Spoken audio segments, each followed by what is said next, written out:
So hello everyone, and welcome to this discussion and webinar this afternoon, European time, this morning US time, and in many other parts of the world, to focus on leveraging data to end learning poverty and the move towards a global partnership for learning data.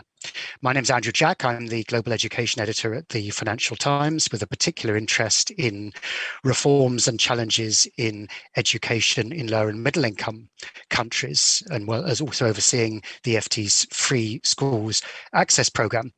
So over the next couple of hours, we're going to hear from some really important speakers, discuss a new learning poverty indicator, hear about a new partnership, and reflect from practitioners around the world on how to increase the use, frequency, and quality of learning data in order to improve outcomes.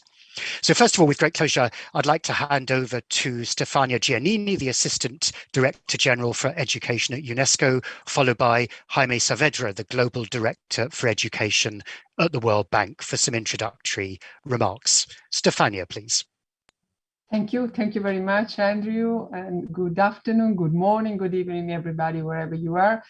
I'm very delighted to launch this joint initiative under the umbrella of what we call Mission Recovery Education 2021 with UNICEF and the World Bank, which is very much about addressing the new challenges that this COVID-19 health crisis definitely is bringing to the education sector worldwide.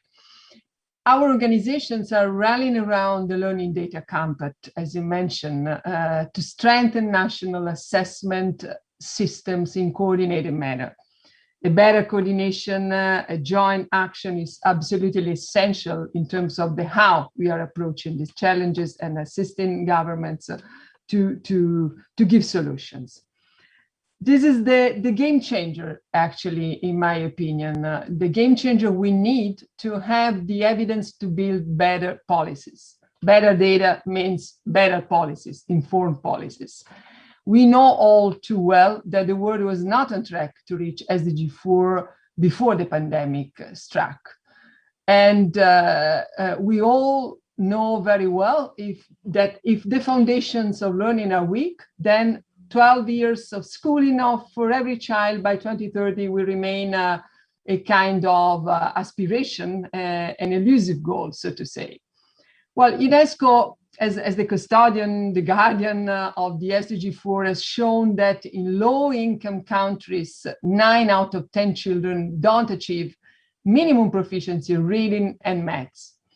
The Learning Poverty Indicator, actually created by the World Bank and UNESCO Institute for Statistics, captures both access and quality of education by combining in a single measure schooling and learning.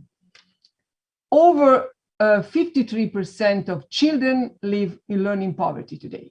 This is a terrible figure we have to keep in mind. They cannot read and understand a simple age-appropriate text, a number that climbs to 90% in sub-Saharan Africa. And this, as you can imagine, has actually dramatic consequences, not only in education, but in many other sectors. If children have not learned to read, they cannot read to learn.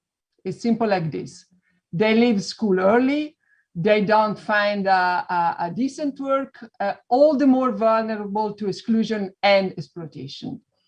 Well, COVID-19 definitely amplify learning poverty, especially in low-income contexts where limited access to remote learning and other factors interrupted children's education. We discussed it many times over the last 16, 18 months on this issue. But we can say now that the worst social and economic legacy of the pandemic will be the cost in lost learning. This is why having good quality and timely learning data is all the more key. And this is why we are bringing together our forces in order to have a coordinating action on such an important issue. As part of our Recovery in Education mission, we are zooming in on to the urgency to ensure that all children receive support to catch up on lost learning. And we will work together to support countries, assess learning losses, and identify the most appropriate strategies for organizing remedial learning, including through online and hybrid modalities, blended learning, so to say. We just discussed at the G20 educational ministerial meeting last week in Sicily, Italy, is the model, so to say, which is the more common implemented. Well, learning data alone cannot solve the learning gaps. This is true, but no data makes this mission impossible. And data gives a scan to see where the neediest are, understand the effect of different remote learning strategies, and better support the teachers and parents, which are very much involved in the process more than ever. Having said that, giving the floor to my colleague and friend Jaime Saavedra from the World Bank, let me say to conclude that Learning Data Compact will really support countries in their commitment to ensure that all children acquire the foundational skills that education is supposed to deliver. And this is the ground for everything else that actually they need as well. Well, together we are seizing the moment to prioritize, to power education and to avoid further setbacks.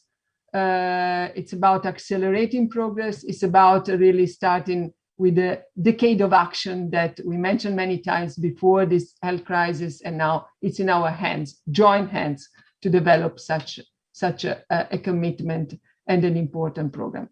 Thank you very much. I wish a fruitful discussion. Over to you, Andrew. Thanks very much. And Jaime, please. Thank you very much, Andrew, and thanks to Stefania. And I just want to follow up on her words. I mean, she made extremely clear that we're living an immense education crisis with a potential huge impact on our children and youth. So we're really in extraordinary times. She mentioned the figures that actually the main figures that we have are pre-pandemic figures, right? What she was saying, like 53% of kids cannot, of children cannot read it and understand a text by age 10. Unfortunately, some new data that will be presented in this event is still pre-COVID data, shows that actually the situation was slightly a bit worse than that.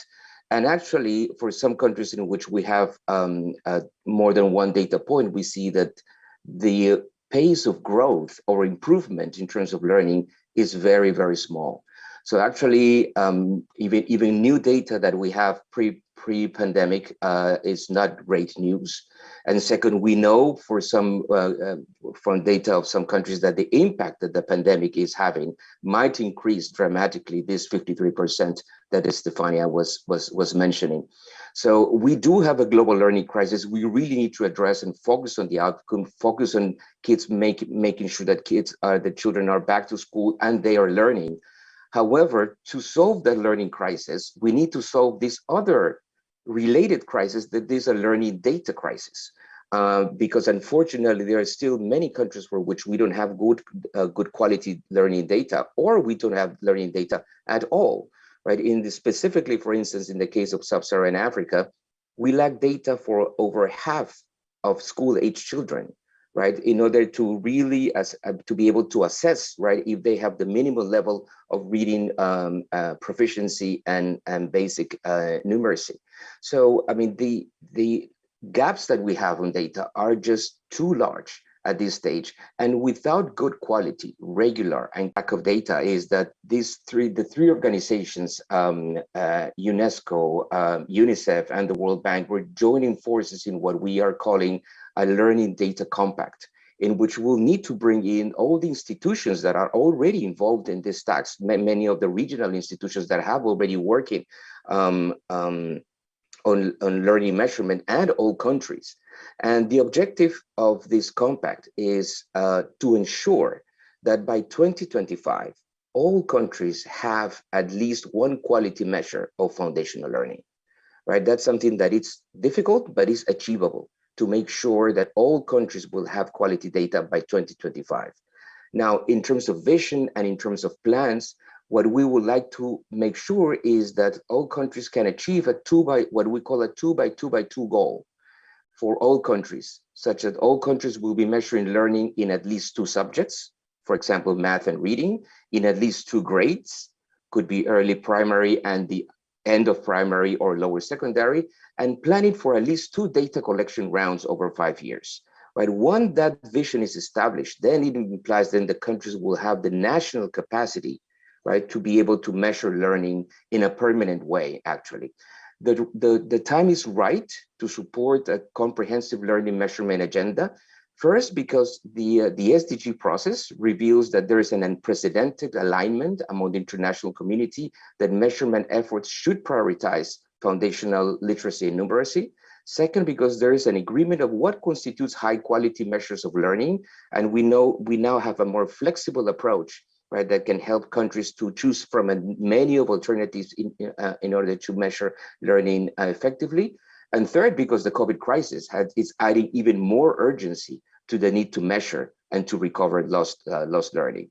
So we think that ending this learning data crisis is really a prerequisite to end the learning poverty crisis that we're living. I mean, this objective of making sure that all countries have decent and quality data by 2025 is a tall order, but it's something that is feasible, and we really need the commitment of everyone to make sure that everyone has data, and also that all countries continue permanently improving the quality and pertinence and use, right, of learning data in order to design and continuously improve education policies. So thank you very much for everyone for being here. I think this is a conversation that will have to continue, I mean, in the coming months, but we really need to step up our game and make sure we support all countries, right, to make sure that they have the data that is needed to improve policies and improve the education experience of our children and youth. Thank you very much. Over to you, Andrew. Thanks very much, Jaime, and some important issues there raised, of course, also begs the question of why more hadn't been done earlier to tackle these challenges, which we'll perhaps come back to later. But over the next hour and 3/4 or so, we're going to hear first some presentations about these new initiatives, and then hear in a discussion from leading representatives of a number of the different regional assessment boards and others to hear about their experiences. And a reminder, this will also be an interactive session, so I'd encourage those watching from now on to contribute their comments and particularly their questions using the Q&A function here online, or other messages, and we will try to filter and integrate your reflections, particularly in the latter part of this webinar before we have our hard stop at 4:30 Eastern Standard Time. But now we're going to move to the next section, and I'll start by inviting João Pedro Azevedo, from the World Bank, and Silvia Montoya from UIS to give presentations on the latest learning poverty estimates and on the proposed partnership to collect and use effectively learning data. So João Pedro, over to you. Thank you very much, Andrew. And it's a pleasure to be here sharing the latest numbers that we have on the learning poverty. And unfortunately, we're not a bearing of good news as the challenge continues and actually has increased. But just a refresher, basically, the learning poverty measure is defined as the share of children that cannot read and understand the simple text, age-appropriate text by age 10. This indicator that's being created by the UNESCO Institute of Statistics and the World Bank back in 2019 tries to capture 2 dimensions of the educational system, of any good quality educational systems, which are access and learning, or schooling and learning. So we want to make sure that all primary age children are attending school, but we know that attending schools are not a sufficient condition for learning to happen, right? So we built on the SDG 4.1.1 indicator, which actually captures the quality of the learning that is taking place in the school, to actually created this multidimensional measure. And through that, basically, we can give a synthetic view of the magnitude of the learning crisis. As Stefania mentioned earlier, our initial global estimates indicated that 53% of kids in low and middle income countries still live in countries or in learning poverty.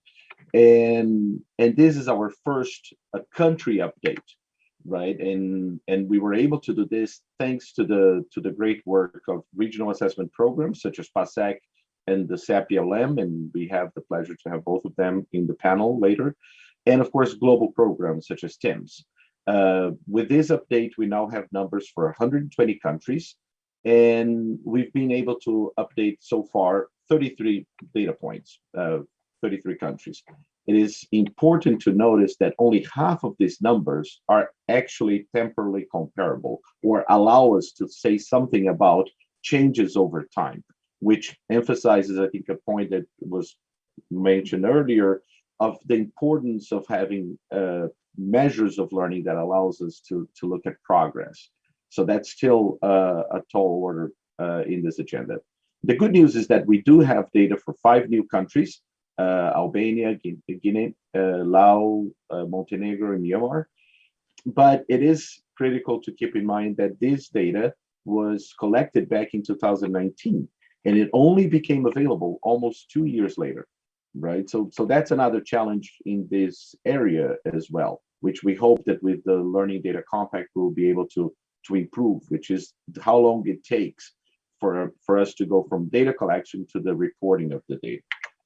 So as we have already mentioned, the data gaps are still significant, right? So we have about 20% of children in the world for which we have no learning data.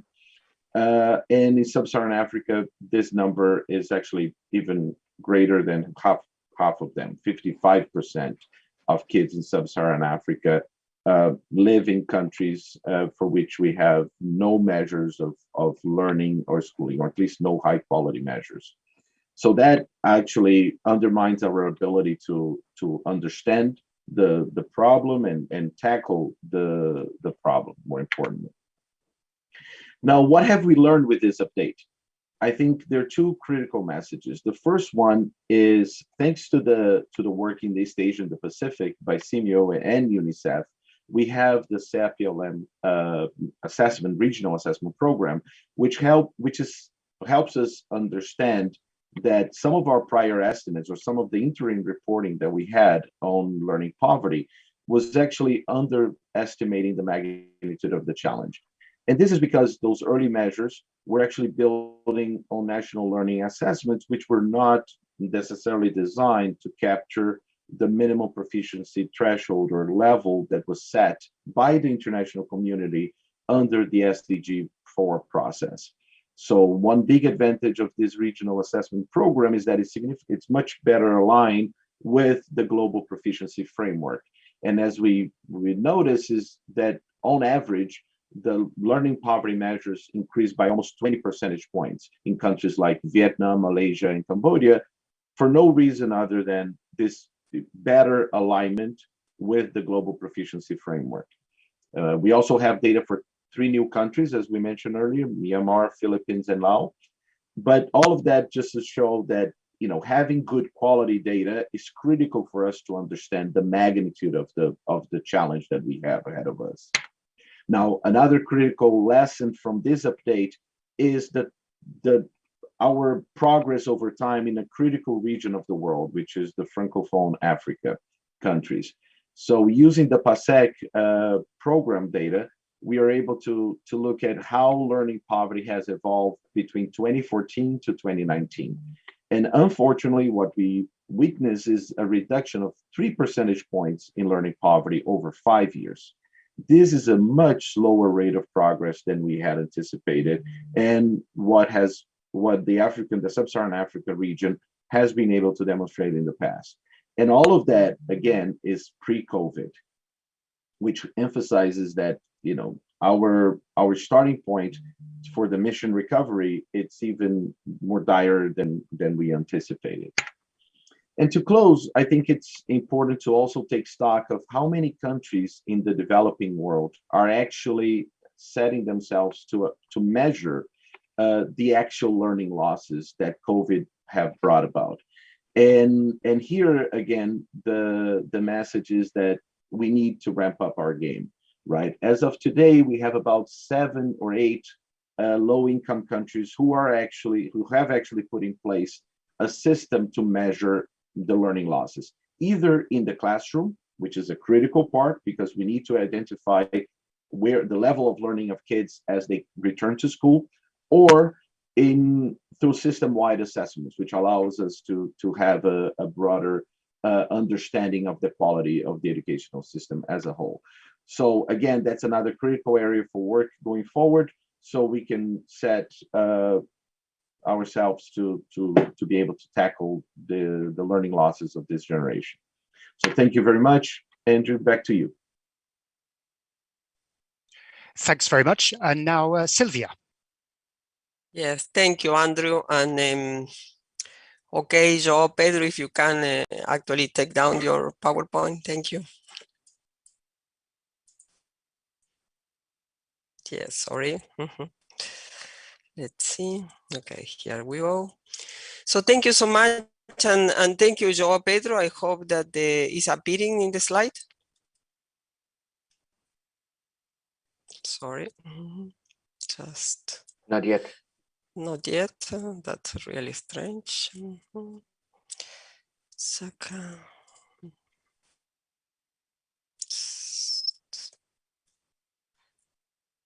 It's not allowing to share. Okay. So thank you so much, and thank you for the update on the numbers that we have been working. So we just want to share some of the ideas, and what I am going to be sharing with you are some of the thinking that we have been done in a very collaborative way with the colleagues of UNICEF and the World Bank.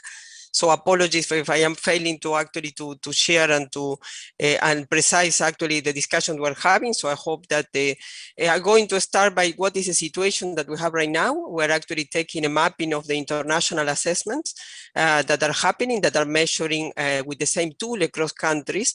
And we have the countries according to their classification in the income level, and we could see in this slide, and the message to take is that we have a concentration of measurement and in a shorter period that allow to follow in a regular basis on the progress of learning and the monitoring in the high and the upper middle income countries that are the ones that are allowing to have this information to track and to improve policies and practices at the country level, while we move to the right and we move to the low and low middle income countries. We have the measurement is more spread, the frequency is lower, and actually those countries are having much more assessments as they were actually hearing from the presentation that João Pedro was doing.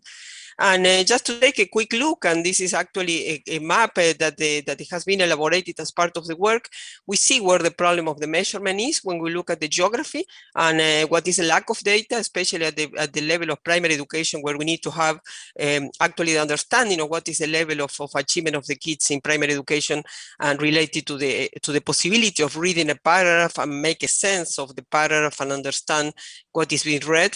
We're having almost hundreds of countries that were not having information that allow us to understand what's going on, and does not allow the policymakers to understand. So just to do a quick stock taking of what are the problems that we see that some old challenges, as before the COVID-19, there were some problems, but there are some new challenges that are associated to the COVID. So we have the issues of coverage, as we have seen. We have the problem of the comparability of the assessments that are comparable among the countries who are participating in one assessment program, but they are not comparable between different programs, not to count that the national assessment, as has been already mentioned, are having a kind of a different definition and need to be aligned. The frequency, that the distance between the different points of measurement, the spells, are actually taking a lot of time, especially in the low and low middle income countries. We have a lack of understanding of the cost, and we're going to actually go very briefly about one quick exercise of trying to understand what are the components between the different assessment programs, not only in terms of international fees, also in the component of each of one, and the cost of the test administration that obviously changing across the countries. We have an inconsistency in the assessment implementation over time in the countries. In some cases, we measure 1 year 4th grade, but the following year is going to be 5th grade, and the following is going to be 3rd grade. That is actually very valuable to measure, but it's making very difficult to make comparisons over time because the point of measurement in the school cycle is changing. We have a lack of sustainability that is due to the funding constraints, but also to capacity constraints that are related to measurement, to the use and to the integration of learning data into the system, because at the end of the day, the data is valuable if it is used. If it is not used, it is really not too much to count on how much it could change the policy making. And then we have these new demands that are due to the COVID-19 and the need to measure the measurement loss, the learning loss, and to understand what are the different factors and the different emergency teaching responses that have been put into place and what is the effectiveness of these different tools. But we have also some good news. We have been working in a very collaborative way with different organizations, and we have notable improvement that has been happening in the last years. We have a UNICEF, we have the foundational learning skill, the foundational learning module that is addressed for children to 6 to 14 years old, that is trying to look at reading and mathematics. We have the CPLM that is looking at grade 5 students and looking at 3 areas, reading, writing, and mathematics. We have OECD working in a new short PISA module for household service in reading and mathematics. We have also news from the International Common Assessment of Numeracy from the PAL network that is looking at grade 2 and 3 and numeracy. And we have as well from UNESCO the measurement of the learning loss, and we have a test list that is looking at the end of primary and reading and mathematics and trying to understand what is happening right now. These are tools that are actually have been developed to try to measure and to try to understand what is happening with learning outcomes. But we also have some very good news in the side of alignment. We have developed different methodologies, and there has been many partners involved, USA, the World Bank, UNICEF, many experts that have donated their time, obviously UNESCO and the UK government as well, that has been actually working in trying to develop concepts and tools that are also allowing us to align national assessments. And this is a very interesting experience that we're going to be hearing in a moment. It's a teacher in country interpretation of the tools and trying to find the way to align those tools to the international level. This is a very rich experience that is counting on teachers as the experts, and this is allowing to link the result of a national assessment to the global minimum proficiency levels. And as you could see, there are many experiences that have been put into place for many of the partners. The UIS has actually done in India for 3 grades, 2 in 2019, 1 in 2021. We have done Bangladesh. We're about to do the workshop in Cambodia. We have done Lesotho. We're about to work with Zambia and Nepal. USA has worked in Nigeria and is also Morocco and Djibouti, and looking at Kenya and Senegal forthcoming for their work. The World Bank has worked with Ghana and it's going to be working with the Gambia. And the USA, the UK and the UIS has also worked with the PAL network in aligning the new ICANN tool. And we have also done experiences using another methodology to try to see how we could connect different assessments, making them comparable, and also to try to use a different method that is more statistically related. That is one student that is sitting for 2 different tests, and those students in those countries are the ones who are allowing us to express everybody in the same scale, that is a scale that is related to the global reporting. We have in that excellent partners in the case of IEA, PASEC, and Laboratory of UNESCO in South America that have allowing us to, with the Rosetta Stone project, to go in the concordance table that is allowing to link the scales of IEA with PASEC and ERCE, Laboratory of UNESCO. And we have also the experience currently now done and carried out by UNESCO, by the UIS, in terms of monitoring the impact of learning outcome. In this case, again, we're partnering with PASEC, and we're partnering with 2 countries, with Zambia and Kenya. And in these cases, in these 6 countries, the children are sitting for this assessment. In the case of the PASEC countries, PASEC 2019, and in the case of Kenya and Zambia, their national assessments, and taking also a test that is going to allow them to express in the same scale. There is a lot of work that has done in a partnership that are increasing, and for this reason we feel confident that this call that we're doing for the Learning Data Compact is going to have more interest and partners to join, because we really know that we need to define some principles that were clear in terms of what we want to do. We really want to link, and we are clear that it should be based everything into the to the national curriculum, with a clear definition and a standard about what the learner must be able to do, and developmentally according to the age and the grade. It should be age appropriate and grade appropriate. It has to be integrated in the data of learning assessment with the data that is coming from formative assessment and from the classroom practices. And this is our challenge, to make this connection happen, to make the improvement in the learning outcomes. It has been a compatibility in the over time and between countries. The data should be comparable, should be allowed to monitor progress, and should be allowed to also to be reporting to a common scale, as we have agreed as part of the SDG process that it has been adopted at the highest political level 6 years ago.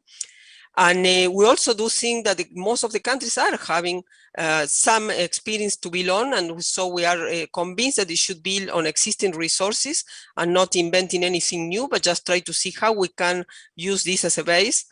And we have the challenge to develop and build capacity to strengthen the data generation, but also, most importantly, the use of the data at the country level in all the stakeholders at the country level. These are some of the principles that we have come actually as an idea to share. And this is how we're seeing this as a process that should be the Learning Data Compact, both comprehensive or holistic, that it should include all this integration and the different assessment experiences at the country level, but it should also be programmatic. It should be a plan. As we have heard Jaime making the call, we need at least to have 2 measurements from here to 2030, and this should be actually planned, and it should be clear about what is going to be the comparability over time. We just put here a kind of a simple example that we can take. If an assessment cycle, for instance, is of 3 years, or different from 4 years, we know that we have a phase of preparation of the assessment, translation, adaptation of the instrument. We have a year where we do the field work. We go to the field, we go to the schools, we administer the test, and then we have another year that we take for the reporting in general and for the elaboration and dissemination of the assessment. And these are the experiences that are coming from concrete programs that are actually implemented currently. And then this, in general, is that we think in many times in terms of the assessment cycle, but then we don't have to forget that, as we have said, one of the principles we're really trying to make it clear is that also we need to understand the drivers of learning. And this is coming from other information, not only from the learning assessment context questionnaires that are asking to principals, to teachers, and to families about some of the contextual information, but it's also information that is coming from the management systems that typically know that the school service, and from household service that also offering very rich information in terms of the home environment. And we know as well that this should be integrated in the classroom practices. If we just reduce the assessment, the large-scale assessment, to a conversation between us, is not going to happen too much in terms of change. We just need to find a way to spill over, to connect these different dots, and to make this connected to the experience and to the information and the richness of information that the teachers are having. And we also know that the process of reporting and analytics and using data and combining data and combining the different sources of information should be kept as a ordinary information, as a regular practice in all the implementations of any learning assessment program. On our view, there is no other way than to have a conceptualization that is asking very clear for a programmatic point of view in terms of planning, but is also having a holistic, comprehensive view of the whole data ecosystem and what is the place that learning assessment plays in terms of that. And on that is just to have as an indicative, I mean, just some of the numbers are coming from our mapping of about the cost, But we just want to make a call, and these are going to be lying in a document that is now under development and is going to be sharing with partners and inviting to join the initiative. Is about what it could be costing, how to do an accurate costing and have a good sense of what could be the cost of an assessment. So we just want to highlight here that in general, we think of an assessment and we would think of a country participating, for instance, in an international assessment. We're just thinking in general only about the assessment fees. We have put like value that is a median, is a value that could be taken as very indicative of some of the current fees. But also on top of that, we have to add some numbers, some costing that is related to the administration of the assessment that we call as the national cost in general, about the analysis and the reporting. And this is coming from some of the data that is coming from different assessment programs that has shared with us, but also from our own experience of administration. But there is a phase that in general is not that taken into account, and for the sake of simplification, we have actually come with the idea that we have to actually to put the number there, just a ballpark number, and saying, okay, uptake and dissemination, but dissemination means in working not just a report, it's working with the teachers, it's working with the school, with the regional dimension at the country level, should have at least a cost that should be related to the measurement component, because this is a very important phase and probably most difficult to actually to go into the uptake of the system. And we also think that this capacity building component, the integration of the data sources, understanding and making all this research and analysis and building capacity in the system, not only at the units of evaluation, but in the whole system at the country, should have a value that should be actually equal at least to the value that is associated to the measurement and dissemination. And we can come with a number that in this case, for the sake of just a simple example that just try to deliver the message that we have to think on to properly make an assessment have an impact, we have to think of all the different components. We can come to a number that in this case is around $3 million, $3.2 million. And we know that there are some other institutional costs that are actually bear by the organizations that are the secretariats that are coordinating on some of the assessment programs, that these are prorated by for the countries. We're not taking this in the exercise.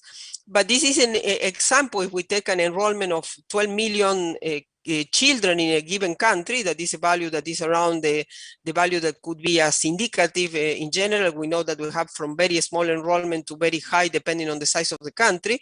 And we can think that the data that is coming from the assessment will actually fit into policies and to practices that are going to improve the learning possibilities and all the teaching and learning process for every child in this country.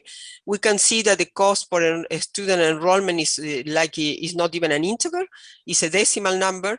And in this case, even if we take the cohort of the students that are going to be benefited and only the ones who have given, even the numbers are really negligible in terms of the benefit that this data could generate. And this is the other message we want to deliver, just to think in a comprehensive way, but also to make a clear cost benefit about what is the possibilities that the data is going to be offering. As Stefania said, data is not going to solve the problem, but without data, solving the problem is really impossible. It's much more difficult, and is flying blind in terms of Jaime's words, but is the end what we do think that is happening. So we really would like to actually to propose, and this is what we're trying to do, UNESCO, UNICEF, and the World Bank, to try to avoid duplication, to try to avoid wastage, to try to coordinate our work and try to guide in a better way and to complement each other. And for this reason, we're inviting other partners to join our initiative to rate and administer new funding. We know that there still is going to be needed more funding, but it's going to be more efficient when we coordinate better on our work. And this is mainly for support to countries and support to regional assessment that have done a fantastic work in actually supporting the work in each of the regions. And we know that this support should go into priorities to plan, design, implement, analyze, and use the result of the large-scale learning assessment, and to produce repeat measures of learning outcome that are comparable over time and across countries. We also know that we should prioritize. That is not always the money is not always enough, and we have to start by the ones who are the most neediest. And for this reason, we propose to have a support that is priority to priority countries before extending to all countries. And we have a kind of a phase proposal in terms of how to move forward with this initiative, depending on the funding and the possibilities of this coordinated work, and the data integration through the improving the collection, the use of census and administrative school and household survey data. So thank you so much, and we're here for any question. Thank you. Thanks very much, Silvia. And we're going to hear now over the next 45 minutes or so from some of the representatives of countries and regional assessment bodies. But just very briefly, perhaps just coming back, I don't know, perhaps we'll ask just briefly, Stefanino, literally in 2 sentences, but I mean, we're obviously already halfway through the run up to the SDG objectives of 2030. This has been a kind of long-standing issue. I mean, why hasn't it been possible before now to try to pull together more systematic learning assessments like this?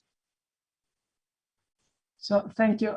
Can you hear me? I don't know if yes. I don't. Yes. You can see me, but it's the same. I mean, just briefly.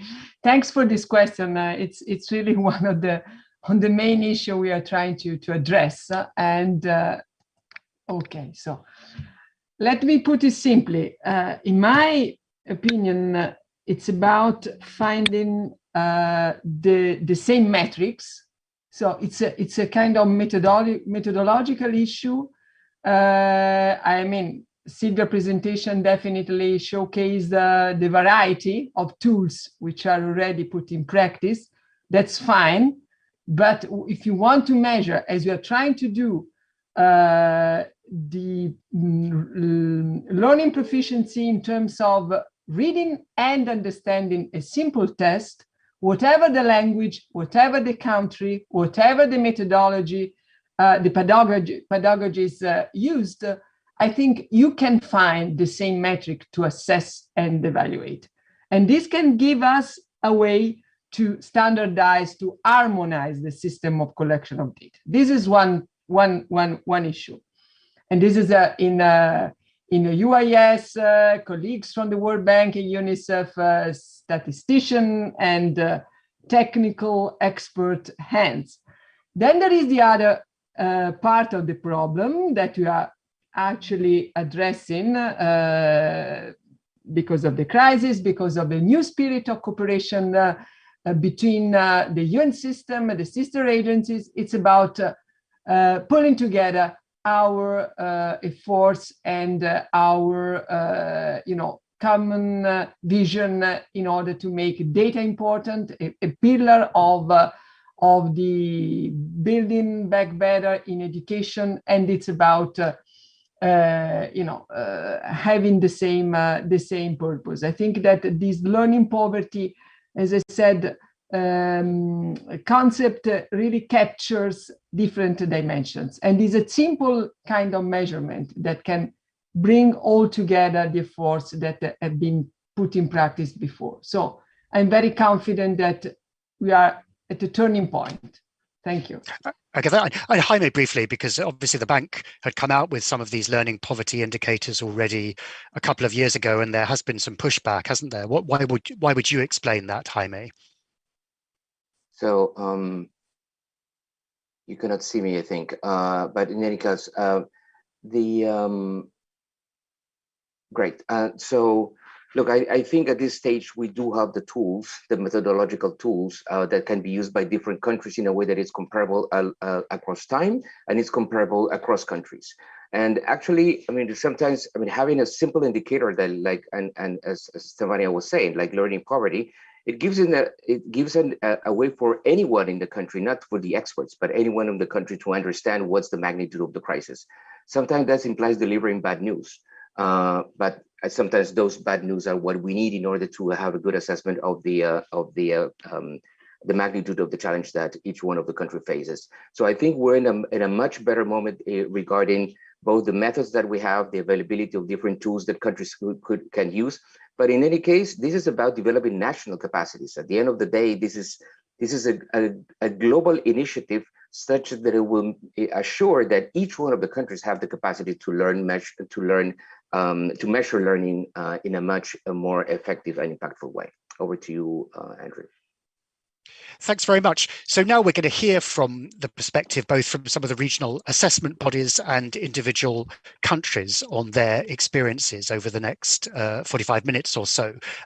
So we have Hilaire Hunc-Podote from PASEC, Ethel Agnes Pascua Valenzuela from CMU, Carlos Enriquez Calderon from LLECE, and then we'll also hear from Shadrach Nkoya in Zambia and Sridhar Srivastava from India. And again, I would encourage those who are watching the webinar to feed in their questions. We'll come to that in the second half of this webinar, roundabout on the hour. But let's start perhaps with some of the regional assessment organizations and their representatives here today. So Hilaire, Ethel, Carlos in particular. Let's think about your organizations that are doing regional assessments.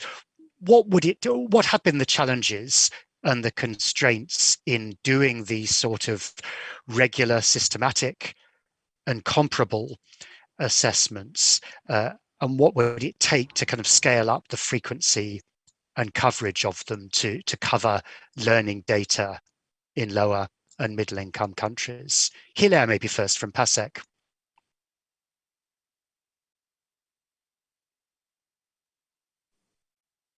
Hilaire, are you there? Merci, Jack. Thank you. First of all, let me thank you for giving me this opportunity to discuss this issue, that is evaluation of learning. That question, as we know, is at the heart of our actions to set up the program that we call the PASEC. And as you know, learning evaluation is an essential aspect of managing an educational system. Those evaluations are considered essential in order to improve educational quality and to strengthen educational policy. So this is very important. Now, in order to enhance the coverage and attendance in the developing countries, it's essential for the countries to have a national evaluation system, and it must be inclusive, perennial, because if there's no evaluation, inclusive, perennial system in a country, how can data be gathered around this? So therefore, there must be a national evaluation system, and that must be part of the country's overall policy, educational policies. Creating such a system should enable the country to come up with indicators, as we've said, especially when it comes to SDG 4. There are we know that there's personnel that's qualified in each country, but all the systems have to be made coherent with each other on the basis of a clearly defined policy. Therefore, it's indispensable to assist the countries in creating such systems. The main constraints when it comes to the availability of learning data concern the existence of a policy and the provision of sufficient financial resources. There are lots of countries that are facing problems taking part in the PASEC evaluations. There are 14, and it was difficult for the World Bank, therefore, to collate information on learning poverty. But there are only 14 countries that were able to participate, but there are countries that just don't have the necessary resources for evaluation. So there's a problem of cost. It's essential for the partners to assist the countries financially so that they can create evaluation systems and collect learning data. When I say assist, I mean assist also dimensions of the system, not just financially, but technical assistance too, for them in order to build their capacity for data collection. I think that it's important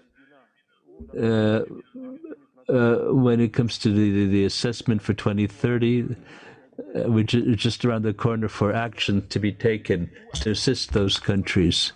In order to answer your question, in a nutshell, it's important to set up systems that work properly in each country, and that the countries must really be autonomous and collect data that correspond to the standards we expect and the standards that the internationally recognized standards. When it comes to regional programs of PASIC, it's important to assist those programs so that they may help countries set up such systems. So let me inform you that we are assisting countries in that, but the question of financial resources, of adequate financial resources, is really important, because these are low-income countries, and we're also struggling to make those resources available to the system, to the classrooms, to the teachers. There also must be resources for data collection per se. Thank you. Ethel, what's your take on this, the constraints and what would be needed to scale up coverage? We cannot hear you, Andrew. Sorry, Ethel, over to you for your perspective, please, on the constraints and the potential for scaling up assessment of learning data. Thank you very much. Good evening from Bangkok and good afternoon to all of you. Well, let me first say that I'm from the CMEO Secretariat based in Bangkok, Thailand, and co-chairing CPLM with UNICEF East Asia Pacific Regional Office. And as you know, the Southeast Asia Primary Learning Metrics, or CPLM, is a regional program for countries in Southeast Asia to improve students' foundational learning. And our key focus is to support member countries in developing robust learning assessment systems and improving policies, thereby contributing to a more equitable and meaningful education for all children across the region. So we just got our first round of CPLM assessment, and so we call it CPLM 2019. And it was developed and governed in consultation with all the Southeast Asian countries. It has gone through a lot of consultation, high officials meeting, ministerial meetings. And of course, we launched already the regional results and comparative data last December across 6 Southeast Asian countries: Cambodia, Laos, PDR, Malaysia, Myanmar, the Philippines, and Vietnam. And all CPLM collected data are anonymized, documented, and available for public access. So what's important about CPLM is that it supports the acceleration of SDGs, especially SDG goal number 4, to ensure inclusive and equitable quality education, to promote lifelong learning opportunities for all. And the regional context of CPLM is that it also includes measurement of attitudes and values of ASEAN, because we also, in a way, try to cover global citizenship and 21st century competencies. So we are planning that after 4 years, we will have our new round of CPLM, which is 2023, CPLM 2023. And you know, the constraint right now, as I look at it, this is my personal view, is still the capacity of our member countries. That's why we need to promote and improve the technical capacity and the use of evidence from our CPLM surveys and other studies on learning outcomes, and like the PISA teams and other contexts in basic education. And the coverage will still be the same: reading, writing, mathematics, and global citizenship. And however, in the current COVID-19 context, CPLM program offers a unique platform for participating countries to discuss and improve on learning recovery strategies. So at this point now, many of our member countries are preparing their national reports on their own recommendations on how to move forward from the findings of CPLM regional report. So we have to focus the attention on our future CPLM tests, and of course improve the management and exchanges by having peer learning through webinars, our regional meetings, and other reports. So education policymakers and sector planners in basic education can really benefit a lot by looking at the results of CPLM. And we will all move forward, help each other in ensuring that whatever are the challenges, we will try to face that and work as a team, as a region. Thank you very much. Thanks, Ethel. Carlos, what's your take from LAECE?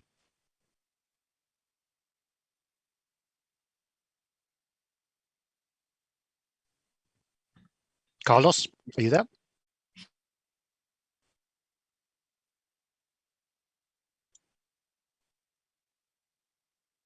You must be on mute. Sí. Carlos, estás sin el micrófono. No. No te escuchamos. We can hear you. Go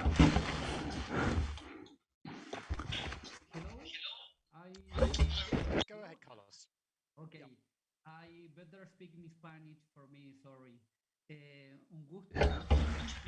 I'm very pleased to be here, and I'd like to thank Luis and the World Bank, UNICEF, for this meeting. We're a regional laboratory for Latin America and the Caribbean. When it comes to the question asked, we have information from the latest evaluation in 2019 before the pandemic. In October this year, we'll be able to update that information on the great loss in learning as a result of COVID. In our plan, we are working with the countries in three different aspects. First of all, to make our evaluation, we revise our evaluation every 5 years. That's the backbone of our evaluation. In order to, we want to bring that interval down to 5, and therefore we can bring information at mid-decade, and then for the Agenda 2030. That way we could bring down by 1 year the length of the cycle. And we are also working with countries and some donors to establish in 5 years our evaluation. But as we know, we need to evaluate the impact of COVID on the countries. We are offering the countries on a voluntary basis to use comparable instruments in order to create a clearer, more specific diagnosis on the result of the pandemic. This is what we want to do in 2022 or 2023, depending on the availability of the countries and also the donors. And the third point is to work to also provide on a voluntary basis the possibility of carrying out a diagnosis in order to help in this diagnosis assessment with teachers, so that they can know in 3rd grade, which is of course our major angle of approach, where students stand in terms of learning, so that they can take decisions pedagogically that can really impact this improvement and improving the frequency, making new instruments available, aims, of course, to getting more information, to be closer to the concerns of the countries, depending on where they stand, and also to provide differentiated information that will complement the information of decision makers and the general systems, and being closer to the educational center, which is the classroom. So this would, in fact, add to the possibilities in terms of achieving that objective. We would require working with countries, and technically we've been doing this and making our laboratory with UNESCO available for 25 years. We need to strengthen our technical counterparts, and this is the instrument that we have in our assessments. And we'd also need, and this is what we've been working on since June with the countries, to work with this alternative. And of course, the difficult bit is resources. We are middle-income countries and we don't have many donors, and the issue is funding to diversify these variety of projects that are all moving in this direction. And I'll leave it at that for the moment. Thank you. Thanks very much, Carlos. So we're going to think now a little bit about the question of linkage, so connecting the data, joining the dots between national assessments and the integration or the benchmarking against the global SDG reporting standards. Let me turn to Shradek and then to Sridhar on that. Interested, Shradek, first on your perspectives then around innovations in the measurement of learning and around this linkage from national to global. May I? Yeah. Please. Yeah, sure. So thank you. Good evening again from New Delhi, and good afternoon at your end. So the Global Linking Workshop, that was a very interesting event. Recently, we conducted with the cooperation of UIS. In fact, we could arrange, and we got the participation of 9 states in India.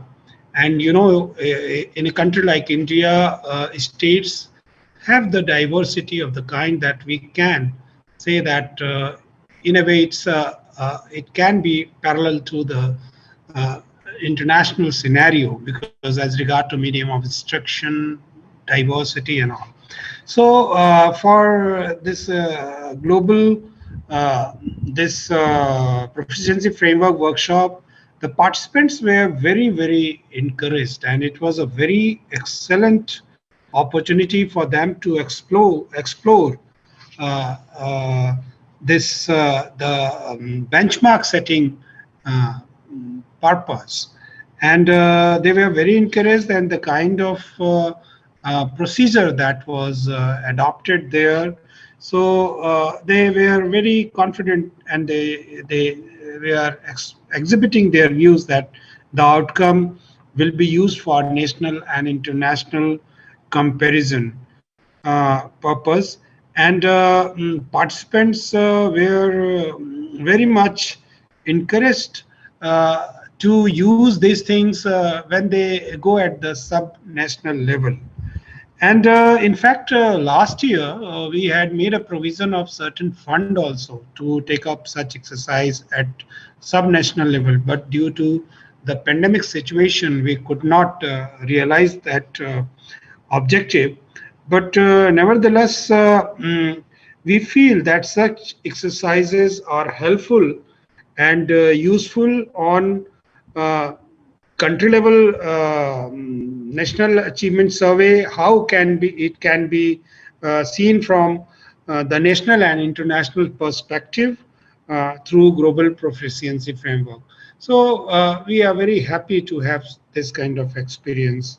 And I feel that if we get some further opportunity, so surely would be liking to have such a workshop, because 2017 was the last standardized testing across the country, and the estimates were provided for district level estimate. District is a sub states, means country, then subnational is the states, then sub-state is the district. So we had district level estimates, and we are going to have another round. We have planned for this year 21. Let us see how it becomes possible, because in the pandemic situation. So such kind of exercise will be very helpful, and we will be gaining a lot from this. Thank you. Thanks very much. So Shadrach, what's your sense of the potential and the challenges of that integration, that linkage between the national and the global standards?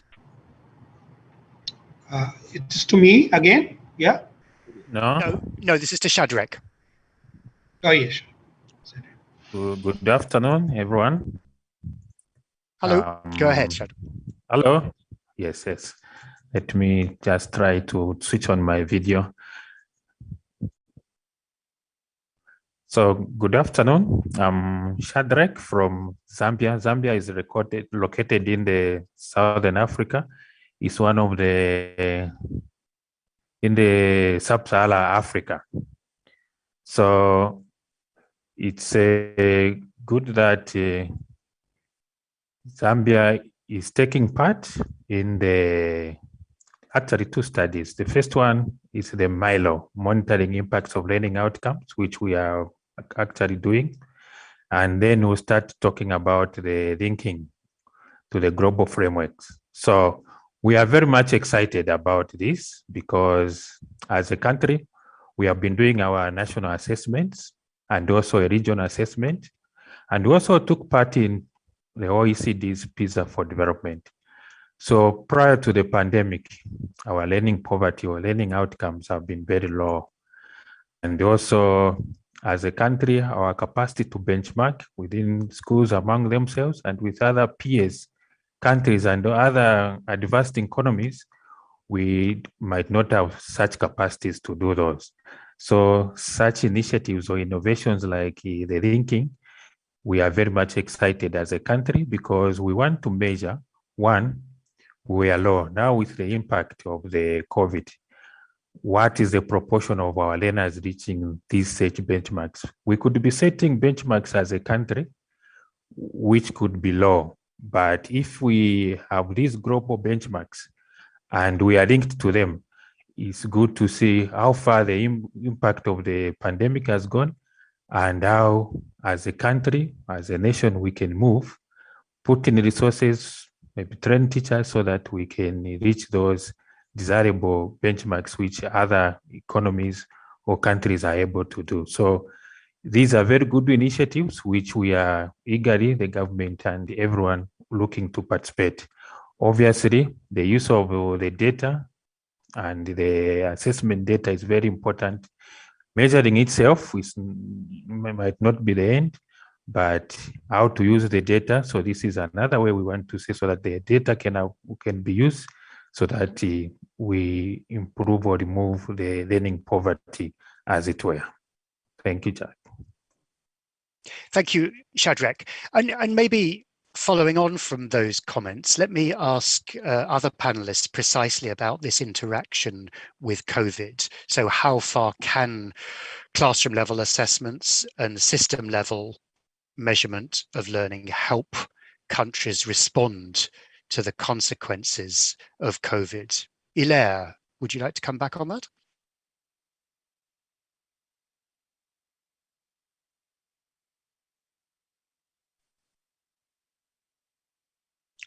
Hilaire?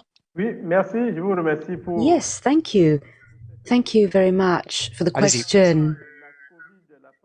Now, the COVID-19 pandemic has, of course, compelled the entire world, and especially the world of education, to entirely review the way it functioned. Classrooms have closed down in many countries, and this has led to an entirely new situation in teaching. We have had to move from in-class learning to distance learning, and this, of course, has been difficult for teachers and for the educational system at large. And this has led to all players involved to adopt a new organizational method, which of course has its ups and its downs. Assessment in class has taken new forms, and this assessment is essential to understand how much the pupils are actually learning. Without assessment of learning, we simply cannot understand how much the pupils have succeeded in learning over a year. And so moving to the next class for a pupil can be problematic if we are unaware of how much the pupil has learned. So regular assessment is essential, particularly at certain important points of schooling. And the impact of COVID, as we have seen, is that projects such as Milo that has been mentioned are really fundamental. And these projects in which we are committed with 4 countries that have participated in the 2019 assessment should enable us to better understand the level of impact of the pandemic on learning as such, and perhaps also to develop necessary actions for the future to ensure that the educational systems can develop educational policies to overcome the crisis. And the crisis has also led to disparities in learning between pupils on the basis of existing inequalities, such as rural and urban learning, and between also the richer and the poorer, but also on the basis of a technical divide. The issue of internet access in rural areas is a real one, and in poor households where there is no computer, how can children learn? So in some countries, other methods have been used, such as radio or television, and with the support of partners, we have carried out a number of meetings on the issue of resilience and continuity of education. So finally, I think it is important also to say that thanks to our educational initiatives and with COFEMEN and other partners, we have supported a program that is Imagine School program, Imagine École, that is an online learning program with a platform giving simple access to content for pupils and teachers, and pedagogical supports. It is innovative also for teachers, and it also makes it possible to ensure educational continuity in times of crisis. So right now we're in the midst of the crisis, and over the coming months we may be able to quantify the effect of the crisis on learning thanks to the Milo project and other projects, and COFEMEN also with its political dialogue with countries is continuing to carry out its analysis and see with countries how we can set up policies that will enable countries to anticipate future crises and to anticipate possibilities of resilience and setting up adequate policies to ensure that learning poverty is not further increased. So that was it. Thank you. Thanks, Hilaire. Ethel, maybe what's your perspective on using those assessment systems to try and help respond to the educational consequences, the fallout from COVID? Thank you very much, Andrew. Just like my colleague Hilaire, so learning data actually is really important now, as we see more than ever, right? However, schools in our region also face enormous challenges regarding how to operate efficiently and safely for this particular school year. The national lockdowns and school closures, along with other situation and contexts, our health crises, take up various solutions, just like having remote learning and just like having radio and television broadcasts, modular instructions, and even home-based learning to different types of learner. And as part of that response, ministries of education try their best to address the learning gaps in several ways. And well, it's a long, I cannot explain in only 1 minute all the solutions from 11 member countries, but some ministers have reprogrammed even their annual standardized tests when schools are physically closed and tests could not be administered. And while other countries had already planned how to administer academic assessment this school year and even remotely or blended. So the response actually is based on the context of the country, and they knew very well that assessment and learning data is really very important. So there is really a need to establish protocols by which schools can really gather additional information about the students at the time. We are now in the third wave, which is still raging, and countries face a lot of issues. And CPLM, as the result is already here, can help define the new learning agenda. We are now in the new decade plan. So most ministries of education are preparing their programs, their plans for the new decade, right? And even the midterm plans. So we would like assessment to be part of that learning agenda. We'll continue to promote quality learning outcomes, of course, teacher training on assessment, and inform curricular alignment. Because based on the CPLM results, we see a lot of issues in terms of reading, writing, mathematics, especially the performance of our learners. So we need to also review the present curriculum and the minimum proficiency level, because CPLM also aligned the results with the SDG minimum proficiency level. We must continue to monitor the different domains of education. We must continue to look at access to education, the dropout, the increasing rate of children dropping out. And of course, many of schools are also closing. And what about learning equity? So children who cannot access remote learning and digital learning. And of course, teacher professional development. So the learning agenda is really something that CPLM can be very useful. And the findings and recommendations have been presented to the ministers last December, and they have also provided their responses. And right now, as I said, countries are preparing their national reports on CPLM.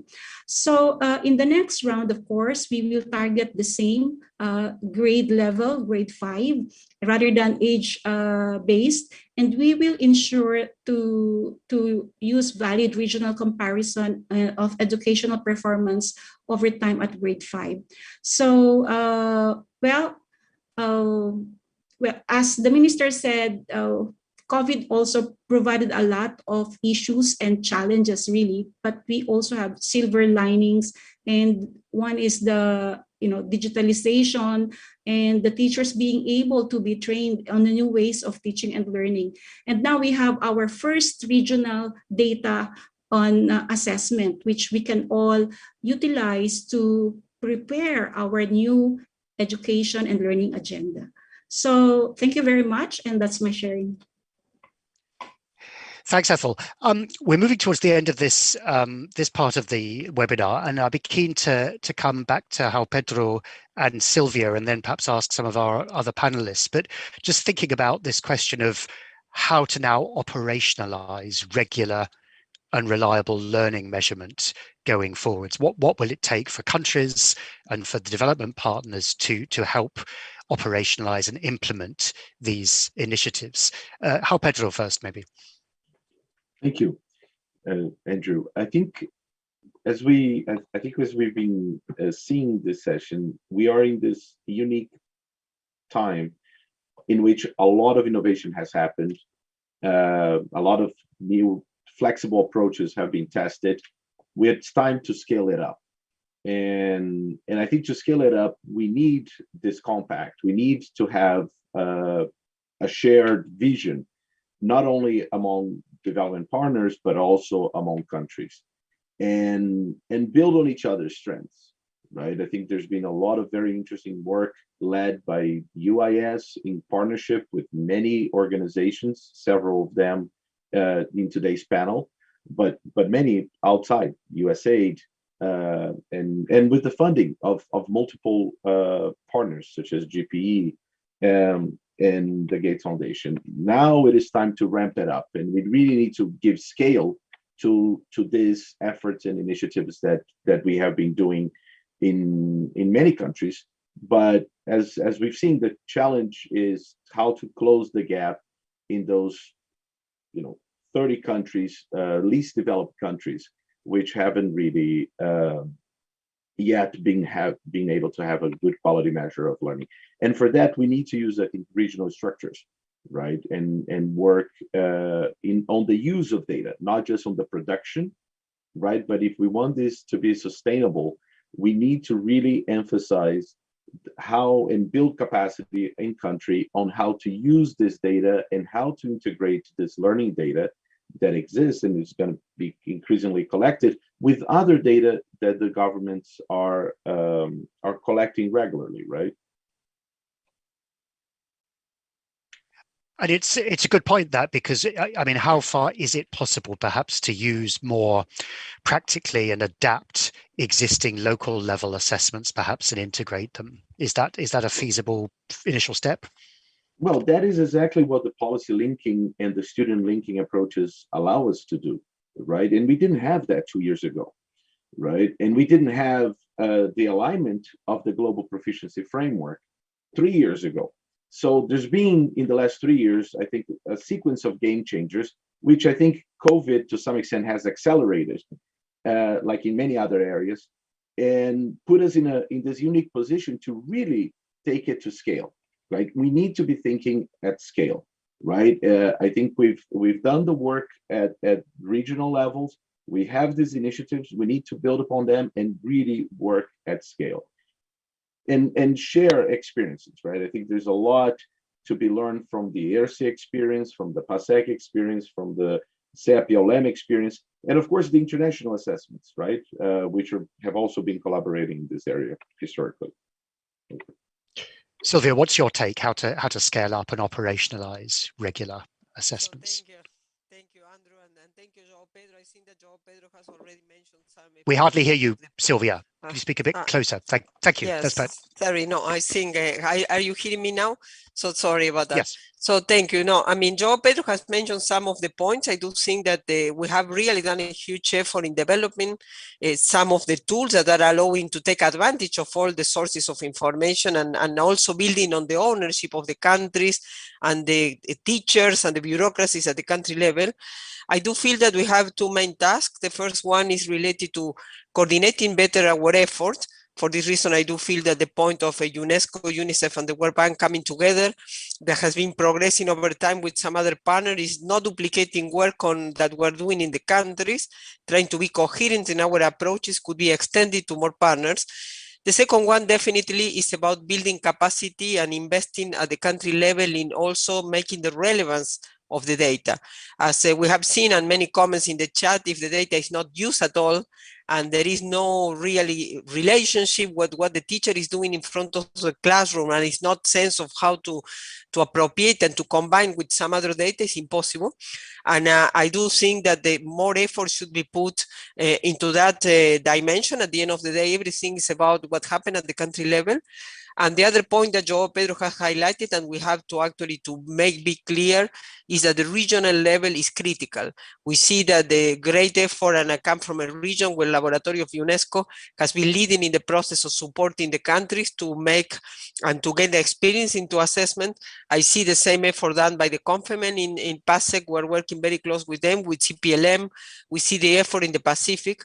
We have to generate these regional spaces to learn from each other and to be bringing capacity and training at the regional level, because this is a critical point that we really need to do about moving forward and trying to make this operational. Thank you.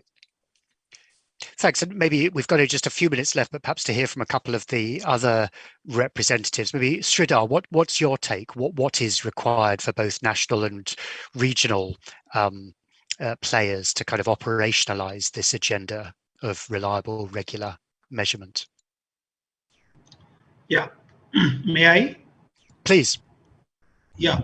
So you see, the national and the regional, this exercise would be very helpful because, you know, here for a country like India, since we have the National Education Policy 2020, and this kind of exercise where we are trying to just sing the national or the regional assessment, that would be very good. One more aspect that I want to pitch here is that the subsequent assessments, the kind of interventions are to be made in between. That is also very important. So at this aspects also, if there could be some peer learning, or we can reduce the duplication of efforts, that would be very great. So I see it with a very positive hope and response. Thank you. Thank you. And Shadrach, any perspective? Yes, please. Actually, this partnership of UNESCO, Institute of Statistics, World Bank, and also UNICEF is a good one. And the momentum with it, it's going to improve or help the low-income countries so that they have reliable data, and that data could be used to impact possibly on learning. For a low-income country to spend money on assessment, it's like maybe it's not a wise way to spend. It's either we buy directly things which are visible, for example, books, pens, and everything. But we know that how do we manage something we don't know? So it's only that when we know where the problems are, how deep is the learning poverty as it is in this case, and how best we can alleviate that. So that's when we can realize that actually that's good expenditure. So normally for countries like ours, budgets are always a challenge.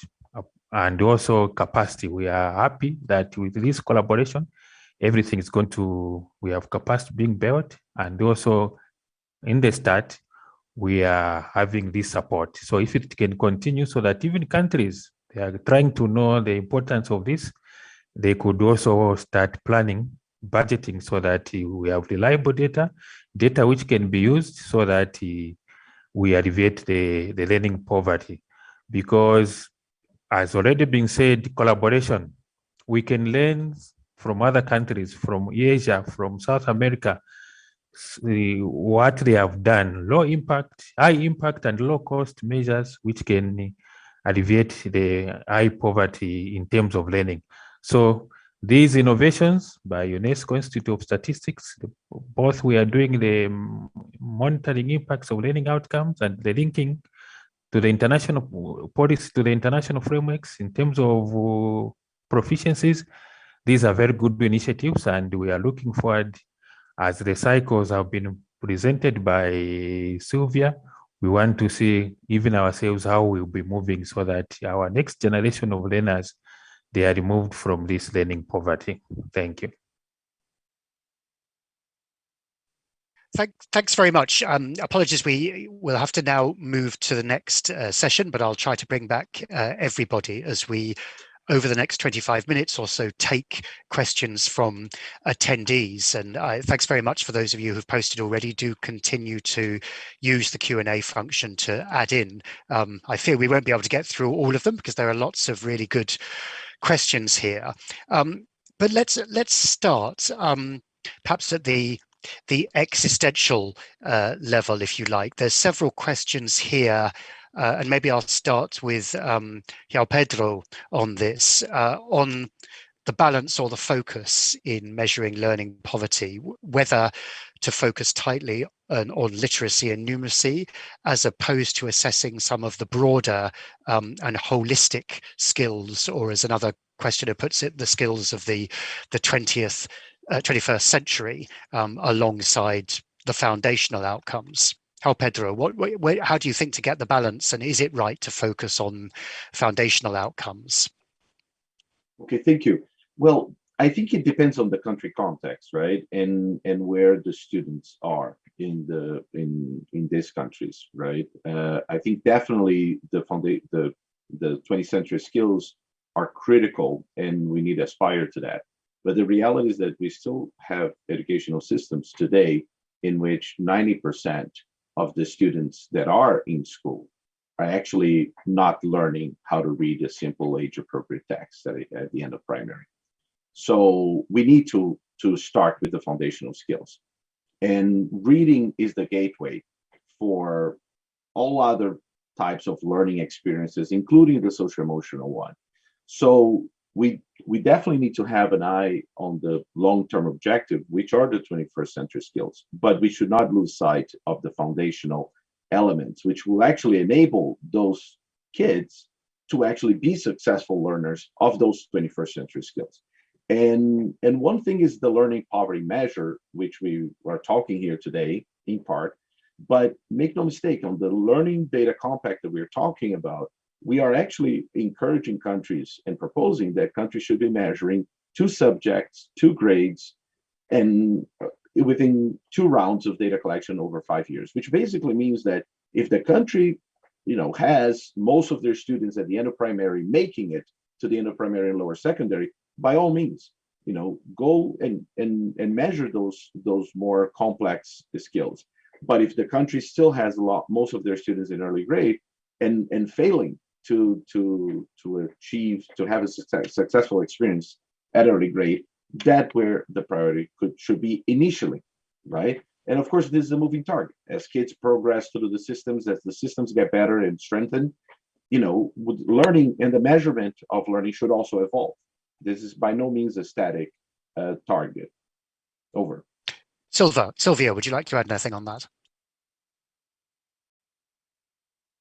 I think that the point there, I think that João Pedro has been very clear. It depends clearly on the context of the country, and as Stefania has highlighted, without being able to read, it's impossible to build any other skill.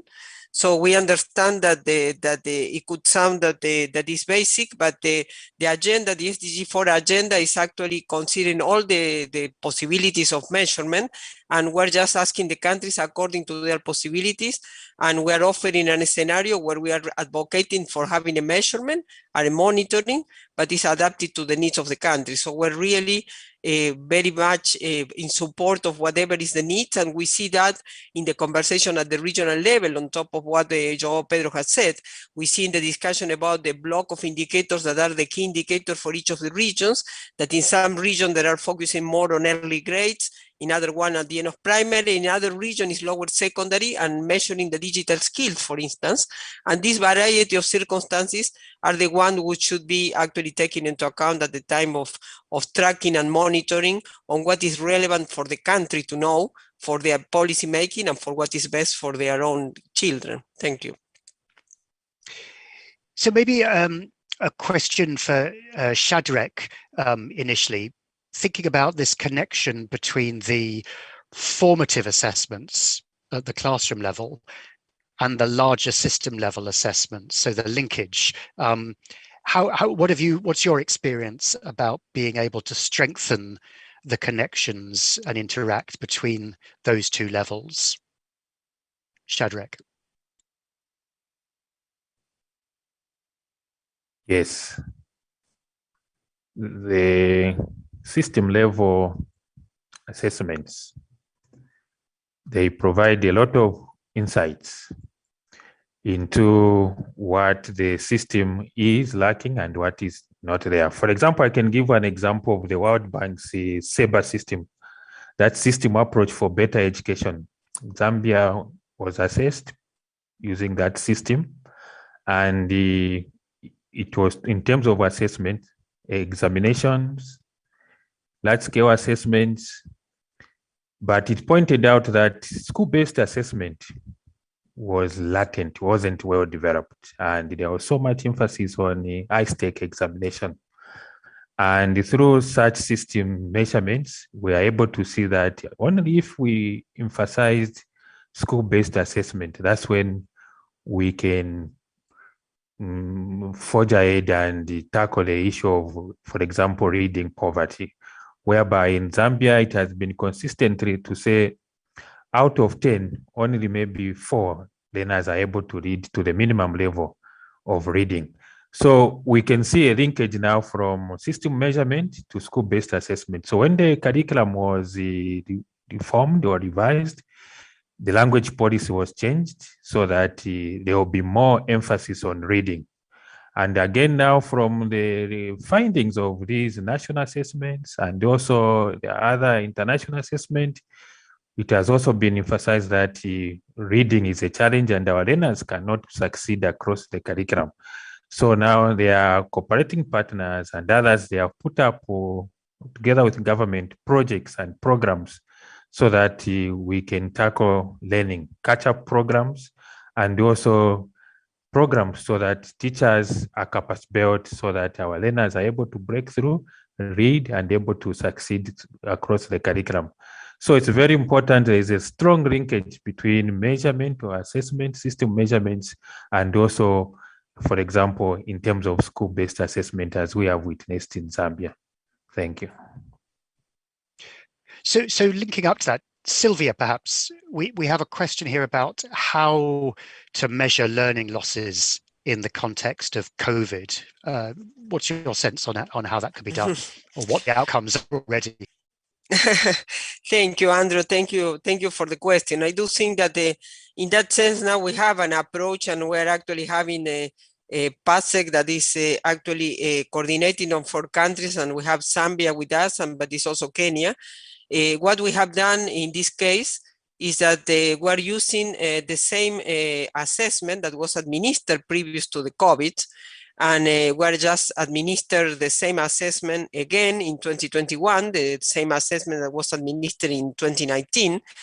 And with this readministration of the assessment, and we are able to understand how the children that are in the same grade that they were in 2019, what is the learning levels that they are having in both areas, in reading and mathematics. We're currently finalizing the work and the field work in Zambia. Actually, this is the last country of the 6. We're going to have this information in 2 months' time process. And we're administering as well questionnaires that are allowing us to look at the socio-emotional aspects related not only to the students, but also to the teachers. And it's going to look at the implementation of policies that the government in these 6 countries have done. So I don't find any other possibility to measure the learning loss that is not having information. I mean, we have done projections at the UIS, there were projections at the World Bank, there were projections also done by some colleagues in the universities, but without information, and we have even having a sample of students that are allowing us to look at what are the current levels. The rest is exactly an example of the type that Jaime has given of flying blind. It's impossible to make a policy without having at least information. So I just want to also to express my gratitude to these 6 countries and PASEC that has actually helped to coordinate, because with that information, we're going also to be able to make inferences and recommendation of policy for countries who have not intervened in this assessment. Thank you. Thanks, Sylvia. So we've got several questions here about local capacity building around production and use of data. Ethel, perhaps let me put this to you. So one constraint, says one attendee, is capacity at the national level in developing, producing, using data, which can often mean reliance on foreign experts and reduce national ownership. So how to develop local capacity within and amongst countries? What do you think, Ethel? Well, in the experience of CPLM, capacity building of participating countries is integral to our objectives and mission. We have a core commitment to build and strengthen the national level capacity for planning, implementation, and transformation of assessment results. But in Southeast Asia, we could not really do everything alone. So in the CPLM 2019, we have requested our expert, ACER, Australian Council for Educational Research. And while the central focus of CPLM capacity building is really for countries to apply common standards for all technical operations, we have all the full assessment cycle from inception to the use, including the using the results for educational reform.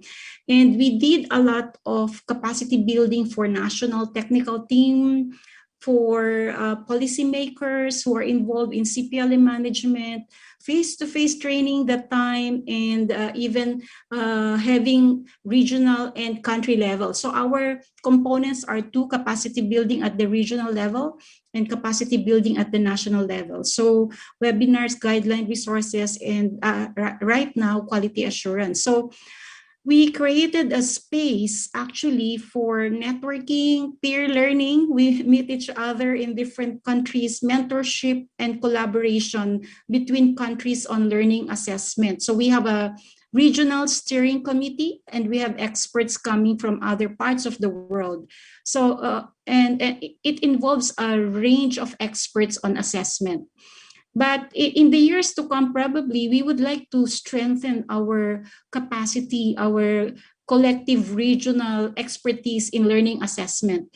And of course, we can only do that by benchmarking and working with the experts from global networks. And that's why part of our agenda for the next round is actually strengthening collaboration and exchange to improve our system on how we do our work, including the school level policy practice through CPLM survey and others. So if you deal with regional assessment, you will have to do capacity building at the regional and the national level. And in fact, I remember we conducted training in Laos. Also, we had a survey and training in Timor-Leste, although it's not part of yet of the CPLM round 1. But in the future, we would like to have capacity building built in within our plans and program for the next round. So that's my take. Thanks. Hilaire, would you like to come in on that point, how to build capacity and reduce dependence on foreign experts in testing?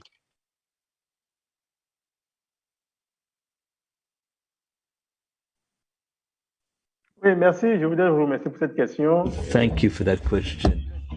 As I said when I answered the first question, capacity building is the essence for us. We have always stressed the importance of that.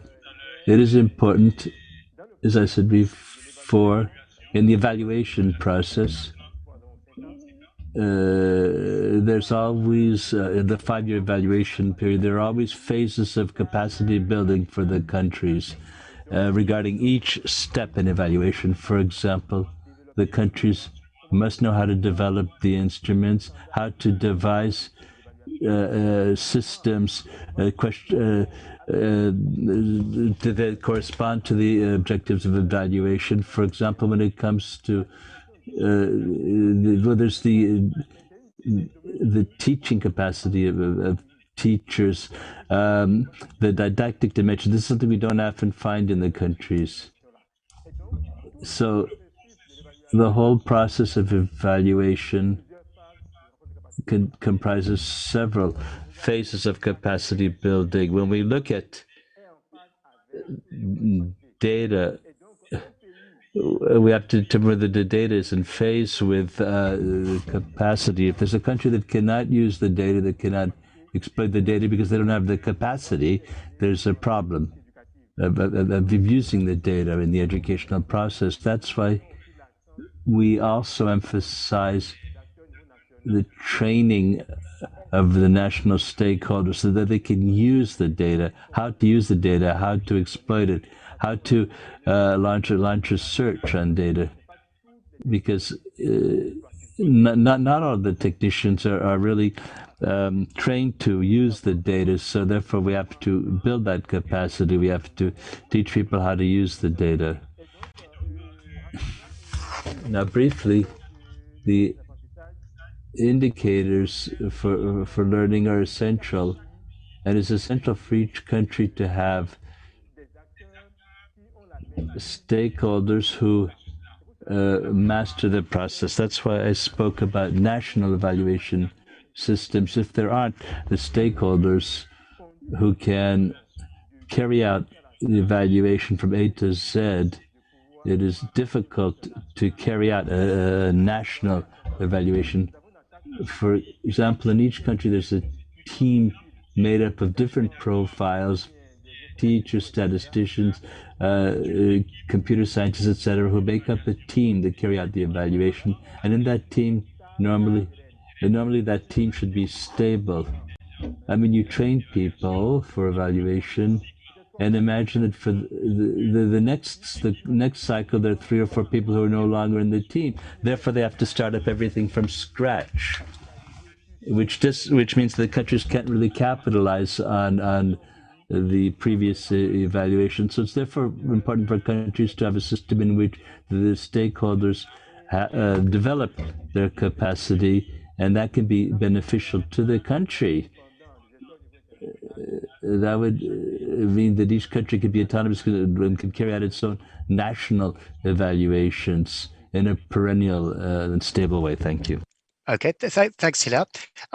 Carlos, I think you wanted to come back in on that question of the connection between the classroom level and the system-wide assessment, please.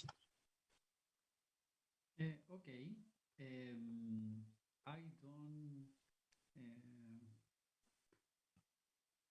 Okay. Mira, lo que nosotros... What we saw is the importance of linking the evaluation with what goes on really in the classroom. We need to have a shared vision. That from the ministers all the way down to the teachers and other education professionals, they have to have the same understanding of the central elements in order for students to be successful in his or her education and really take part in society and contribute to society. And I think there are three problems that can be tackled with more global alliances, with the links between state policies. First of all, the evaluation system must recognize the different components, the role of the overall evaluation, which brings us certain information, and the role of the evaluation that helps the teachers on a day-to-day basis. Often the problem is that the two sets of information don't fit together. Therefore, we need to have shared plans.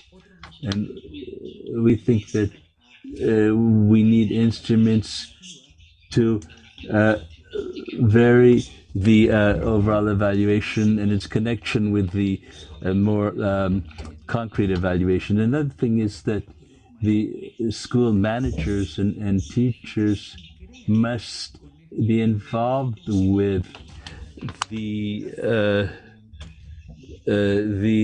goal of teaching central skills to the students. There's often a difference between the data, and that depends on the ways of representing the gap that we have, and the types of skills that teachers should teach. So how can we connect our more complex diagnosis of a very large group of students that aren't teaching with what the teachers actually do in the classroom? And how can we build capacity so that in the schools, the decision makers avail themselves of these instruments to make the right decisions. Not just enough to have the information, but we also have to see how the information is used. So therefore, at least from what we've seen in Colombia, Uruguay, and Chile, when we begin to diversify the different forms of evaluating, the different components are brought together, and there can really be an evidence-based conversation. We don't have to look at just what we want students to learn, but where the students are, whose trajectories show that they chose the right path. Thanks very much, Carlos. So we're very short on time, but let me just a couple of very brief questions. One to João Pedro, which is on measuring learning in early primary years. So an attendee says tragedy often strikes earlier, with then cumulative learning losses building up.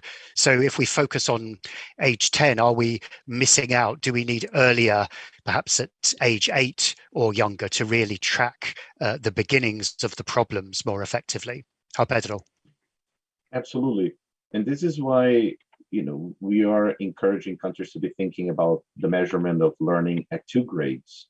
Not only at the end of primary, but most likely at the early grade, as that allows them to course correct, earlier on, since learning is a progressive and cumulative process. And this is very much, I think, the approach that the bank is taking together with UNICEF and UNESCO, other partners, under the Accelerator program. So we have another joint initiative on how to help countries accelerate learning. And there, the focus and emphasis is very much on those foundational skills that are happening at earlier grades. Now, keep in mind that the learning poverty measure, it's a kind of a midterm objective, if you will, right? It's more aspirational, but definitely the work has to happen at an early grade. And this is why also in the context of this compact, we are talking about classroom assessments, right? Classroom assessments are critical, right? The measurement of learning in the classrooms are going to be critical in order to actually help countries achieve the SDGs. Over.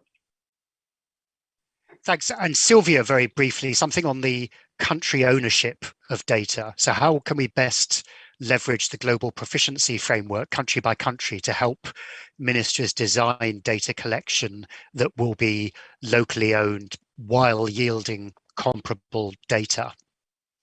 Thank you, Andrew, and thank you for the question. I do feel that this is a critical tool. The Global Proficiency Framework is focused on a competency, it's the definition of abilities and skills that the children need to have. And definitely we have to go and work with the countries. This is what the policy linking approach is doing, working with the country, identifying where the assessment is measuring those levels and how the curriculum is aligned, and trying to identify and actually work at the country level and take the country's perspective. And for this reason, we give a lot of value to working with the teachers that are the ones who are working with the students. So definitely, this is the only way forward, is to work with the countries and working with the country to try to see where those competencies are embedded in their national policies, in their curriculum, and working from there with a complete bottom-up approach that is central for all the work that we have to do. If the countries do not understand, there is no sense of any conversation that we're having at the global level. Thank you. So Sylvia, thank you very much. I'm afraid we are running out of time. Apologies, we haven't had time to bring in more of the questions, but I hope also the team afterwards might be able to follow up on some of the both questions, and I see some interesting proposals and ideas for throwing things forward. So thank you for all that input. But now just for a brief set of reflections and a summary perhaps of some of the interesting points that he's heard. Let me turn over to wrap up to Robert Jenkins, the Global Director of Education at UNICEF. Robert. Well, thank you very much, and thanks for this great opportunity. I've really appreciated the discussions and to hear so many great ideas and to work alongside my dear friends and colleagues, Stefania, Jaime, and others in UNESCO and the bank and across the world. I mean, what I take away and what I would offer in the closing comments is that there is indeed a great consensus. I think we all recognize, and it's been reconfirmed over and over in this last couple hours, that data will be critical element of the needed transformation to address the long-standing learning crisis.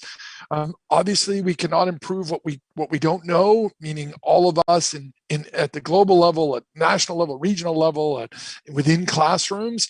It would be like trying to fly a plane without dials, or maybe even trying to fly a plane without dials and without looking out the front windshield. So data will be absolutely critical as part of the required transformation. And it was great to hear that being reiterated by so many across the world. Also, we reminded ourselves that we are indeed facing a global learning crisis, particularly around foundational literacy and numeracy, exacerbated by the pandemic, so crisis on a crisis. And as Stefania clearly mentioned, and Jaime and others, Mission Recovery 2021, a collaboration between UNESCO, the World Bank, and us at UNICEF, we feel is a great opportunity for us to indeed bring the urgency of this issue to the fore. And also, I heard a number of people talk about the scale that's required. So urgency, scale, the need to ramp up in order to, again, to induce the much needed transformation. We have seen, and it's been reiterated, the targets that we're encouraging all of us to achieve by 2025. Why is this so important? Why is data so critically important? Others have, again, from around the world have mentioned. It's critical to link the results of assessments and data on learning to policy and planning processes. It's also critical to inform curriculum developments and pedagogy and the teaching learning process within classrooms, and also to inform the regional and global discussions. The ultimate metric of success of this webinar is indeed has it sparked a change in putting data in the hands of those who can act and address the learning crisis and accelerate progress. What are some of the takeaways, the lessons? Which countries and what attributes of countries and regions have moved forward? I think political will, we would all recognize, leadership, commitment, high level visibility and support from ministers, from key senior decision makers and senior leaders to request and use data and demand it and engage, take action based on it. Clearly defined breakdown of following the mission recovery approach, breaking down such a demand for the data into concrete steps with tangible outcomes.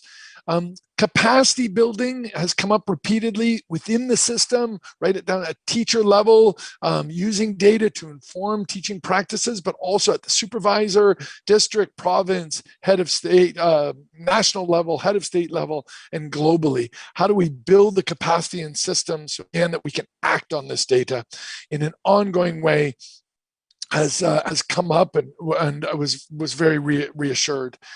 I think, let me just conclude recognizing we're out of time, but the compact that has been raised a number of times, this between UNESCO, the World Bank, and ourselves at UNICEF, but also critical important of all the partners and donors and governments and education professionals on this call today.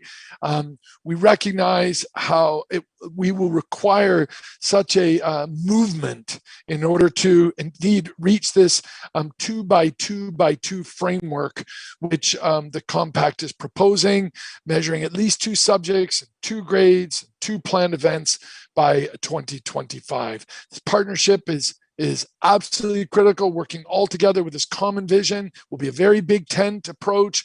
All are welcome, all will be needed in order to, again, seize this opportunity, present it to ourselves today as schools are reopening, children returning back to school, for us to enhance our support to learning data to, again, address the learning crisis we're experiencing globally. Thanks again to all. Thanks to you, Andrew, for moderating this discussion. Thanks for all those who have taken time out of their busy schedules to participate and present and share their ideas. Count on our full support through this partnership, and look forward to continuing the collaboration. Thanks again. Thank you, Robert. So we've had lots of debates about what to measure and about broader educational priorities. We've heard about very large gaps in regular and comparable measurement, but we've been reminded of the shockingly low attainment in education systems, which is ultimately a huge waste of human talent and potential. We've learned about tight resourcing, about the building of a crisis on a crisis with COVID, and about the need for local capacity and ownership, and the challenge of translating data into action and onwards to accountability, but at the right level. But as Stefania said at the start of this, you can't read to learn if you can't first learn to read. So it's promising to hear this new focus on foundational learning and measurement and cooperation. So apologies that we couldn't get through more of your points, but I think a really rich and helpful discussion on the back of some really important new work and partnerships. Thanks to all our speakers and our panelists and presenters, and thank you to our audience as well for all the great and important work you're doing in this area. And goodbye. Thank you very much. Thanks to everyone. Thank you very much. Thank you. And thanks, Andrew, for the moderation. Bye, bye, bye. Thank you very much. Bye. Thank you. Bye, bye. Bye, everyone. Bye.